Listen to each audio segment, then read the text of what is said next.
We are joined by Ray Gerard. He's a husband for 37 years, a father of two, an attorney, and a volunteer radio and TV host for St. Joseph Radio. He will offer a few closing remarks on what we have heard today. Let's welcome Ray.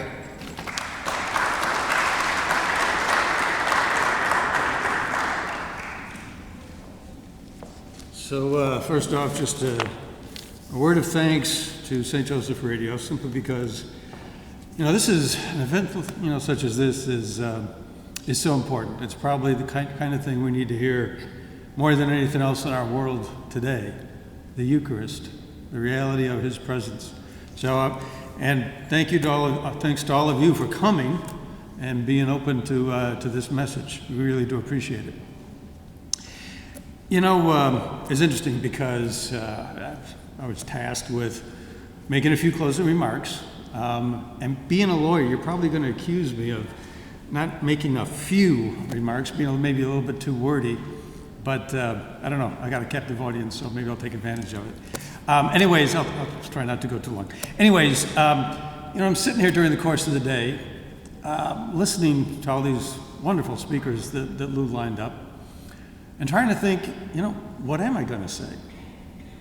How do you wrap something like this up? There is so much that we have heard, so many beautiful ideas. How do you wrap it up? Well, it was really kind of funny because at the start of the day we heard Archbishop Carlson, and he was talking about devotion to our mother, our Blessed Mother, and he talked about how she is such an important person to try to get to know because she knew His voice.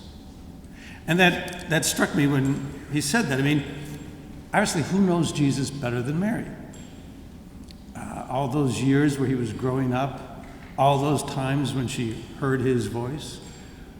If you want to get closer to her Son, who better to help you? And it struck me as kind of a coincidence. You see, I happened to bring a book with me today. It's a book, by the way, I picked up at St. Joseph Radio. But I brought a little book with me today, and I wasn't exactly sure why, so perhaps it's a little bit of a coincidence. And as a matter of fact, Archbishop Carlson also talked about coincidences when he said, the will of Mary coincided with the will of her Son. Isn't that what a coincidence is? We are in a situation where we're coinciding, something is coinciding with the will of God. So are we coinciding with the will of God that I was, for some reason, given sort of like the little nudge to bring this book? Is it His will for you here for this event that I bring this? Well, perhaps, because what Archbishop Carlson said struck me as something very similar to what was in this book. Now this book, let me just, a little brief explanation. So, it's called My Ideal, Jesus, Son of Mary.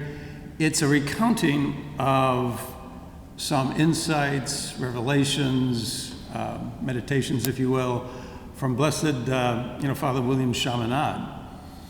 And so, and of course, he is an important Marianist. He founded the Society of Mary. And this little book apparently is treasured by many priests and sisters in their Marian devotions. And in reading it, you could come across a lot of interesting things, but one of them is this. This is apparently what Blessed William Chaminade heard, from Jesus. And Jesus was telling him, as you meditate upon it, he's talking about, as you meditate upon my mother, put yourself in my place. Become Jesus, the firstborn Son of Mary. For really, my life is your life, and try to feel what I felt.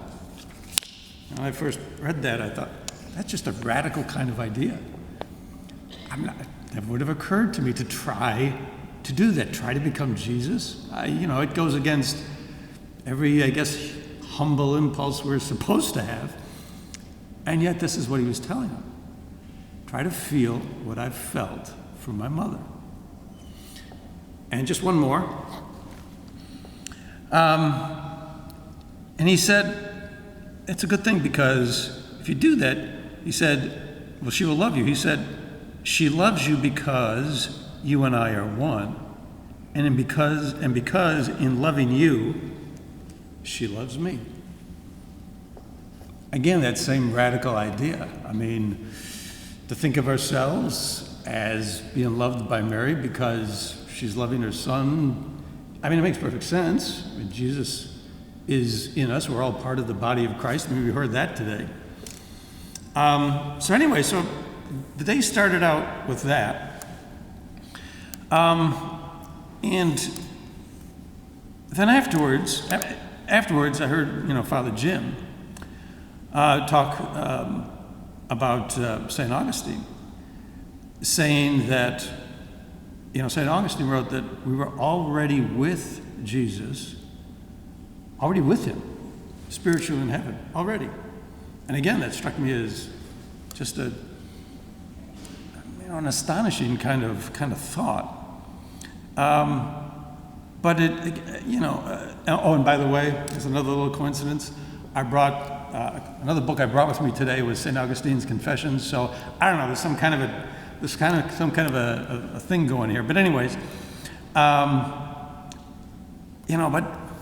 he's like, we're already spiritually with Christ. We're connected with Christ now. Here, while we're here, we're still with him up there. We're connected in a very special way. Just exciting thoughts. Have you ever, prayed the Seven Sorrows?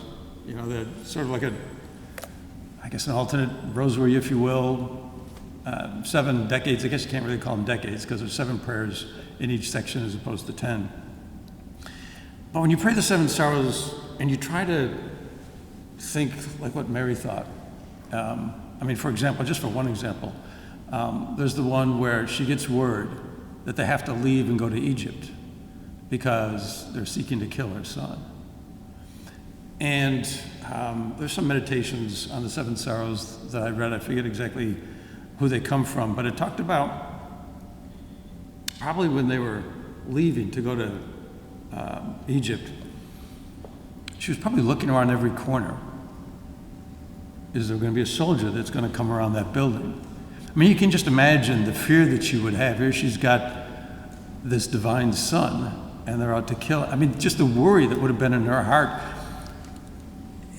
And it's like when I first prayed the Seven Sorrows, I really felt a little bit of what she must have felt. It helped me get closer, imagine what it was like for her. The very types of things that Father Chaminade, Blessed Father Chaminade, is relating in this little book. And so why is that? Thinking that, well, Mary loves us because she loves her son, or we should try to put ourselves in Jesus' place. These are, really exciting ideas. They kind of excite the heart. If you let yourself really take that advice and take those recommendations and actually kind of engage in that mentally, it's really, I don't know. I don't know how it might be for you, but it's inspiring, it's exciting. Why is that? It's almost like there's a rush that kind of gets, caused inside you. Why is that? Could it be because of the Eucharist? Could it be that, we can feel like Christ, like what he felt towards his mother, or we can really sympathize with, real love, real charity in our heart. We can sympathize with her, what she went through, what she must have felt for her son. We can do that, maybe more. If you try to imagine what some other person might feel, what somebody else is going through.